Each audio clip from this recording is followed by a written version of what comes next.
How are genes passed on? Our genetic code is contained in 23 pairs of chromosomes. Half of each pair comes from mom, the other half comes from dad. Chromosomes 1 through 22 are numbered and are called autosomes. The 23rd pair of chromosomes determine our sex, which is why they're called the sex chromosomes.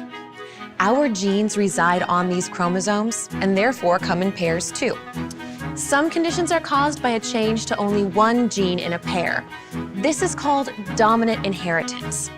If you have a dominant trait or condition, your child has a 50-50 chance of inheriting that trait or condition. Freckles, for example, are a dominant trait. But other conditions require a change to both genes in a pair. This is called recessive inheritance. You may carry a variant in a gene for a recessive trait and not even know it, because you only carry one copy of the recessive gene. Your other copy of the gene is working just fine and overrides the variant copy. This is called being a carrier. But if you go on to have children with a partner who is also a carrier, your children have a 1 in 4 chance of inheriting and expressing that condition. The disease cystic fibrosis is passed down like this. Things get really interesting with the 23rd pair of chromosomes, the sex chromosomes. Females have 2 X chromosomes and pass along X's to all their children.